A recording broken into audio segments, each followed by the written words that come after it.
what's been on my mind. Sick and tired of the 9 to 5 in the city life. Hey darling, we could get out of town, see the beautiful world around, wanna see it now.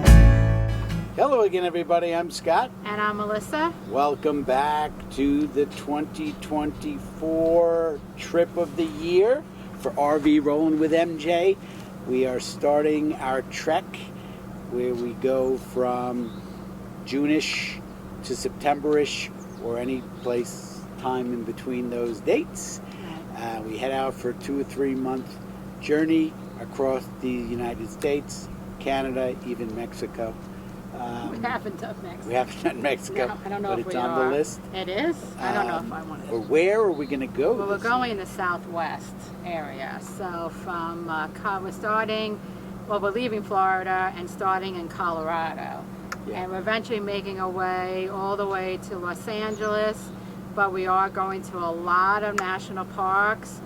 Some are names that I never heard of. Some are familiar ones. Some are ones that we already been to but never RVing, and we're even having our family meet us in Las Vegas to go to the 3 big national parks. Grand Canyon, Zion, and Bryce. Yes. So, it's going to take 5 days basically to get out to Colorado and 5 days to get home from Utah, I think, when we end. Mm-hmm. So then we'll have about 2 months in between. So it's going to be a fantastic time. It's going to be hot.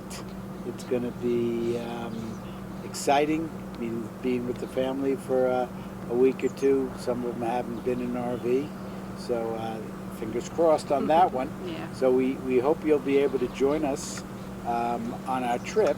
Yeah. We're trying to figure out if Harvest Host is worth it for us. So as there's a couple of things. First of all, the cost of Harvest Host is getting to the point where you could stay at a campsite for almost the same price, maybe even less. And with a campsite, as you all know, you do get water, electric, and sewer. And Usually. No, you always get Not necessarily. at a Some campsite. don't have sewer or water. Okay. Yeah. Many do. Very rare where a Harvest Host will give you anything. So you're not getting that, which means you got to run the generator if it's hot. And what we're learning is in the south where we are, summer, it's hot. Yeah. You can't just go the night without air conditioning. So you're basically running the generator or running fans or Right. whatever. So add on top of the cost of the Harvest Host experience. And you usually spend more.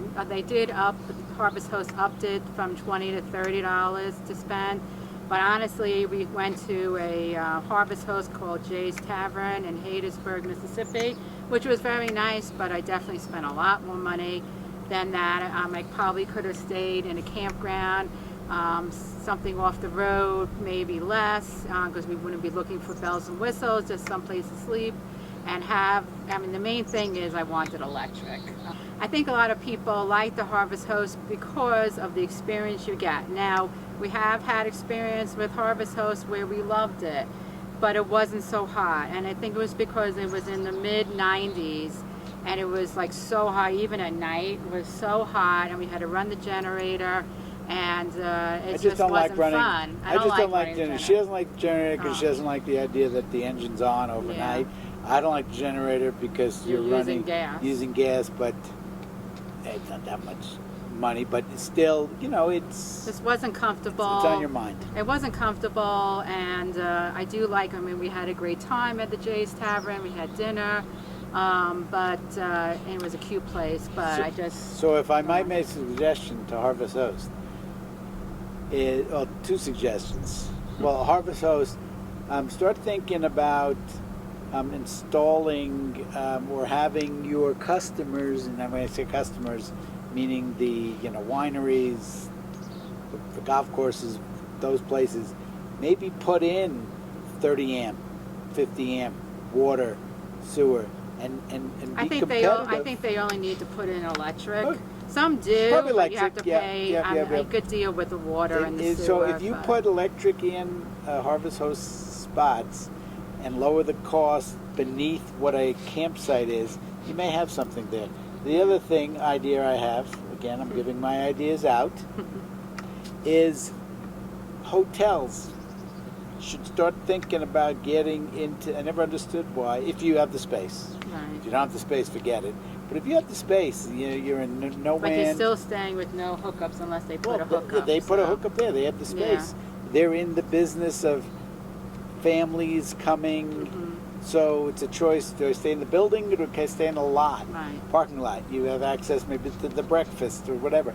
But never understood why hotels aren't getting into the RVing world. Again, I'm not an expert. I'm just a thought.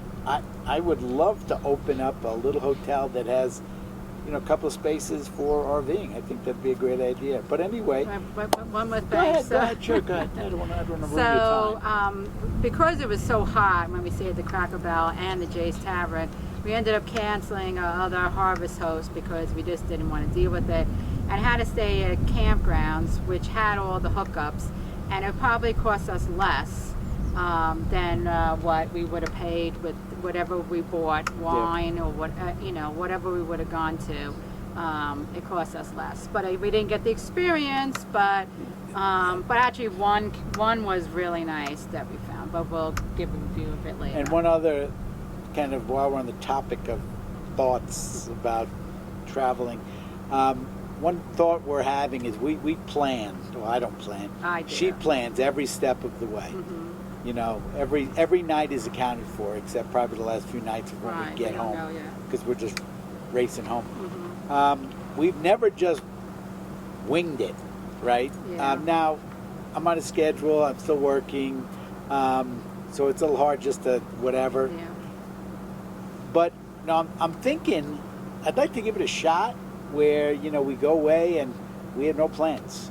Now we generally know where we want to go, Yeah. areas, but no reservations. Now it's stressful because It you is. don't know. But what I'm finding, and this is kind of the point of this whole conversation, when we drive, there were so many RV camping spots in this country There's that are lots. never come up when we do searches. Right. Like we'll search on Google or these apps or anything.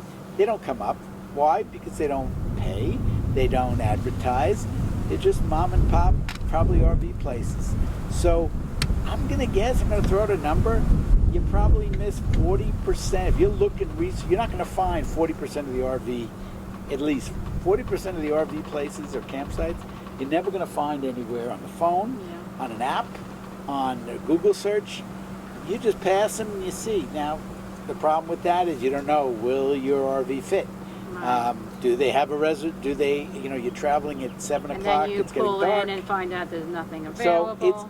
it's a risk, but if you don't have anywhere to go and a rush, I bet you that's the best bet, Yeah, because those are but we're probably not- we're really in a cheap, rush. inexpensive, probably has your electric, your water, your sewer, and so I want to try that, but it's a little nerve-wracking. Maybe next summer. Maybe next summer. But that's a Um, lot to take in for this video, but this is sort of our kickoff video Right. for this 2024 season. I'm looking forward to it, like the ideas we just discussed. Mhm. So anyway, with all that said, we will see you down the road.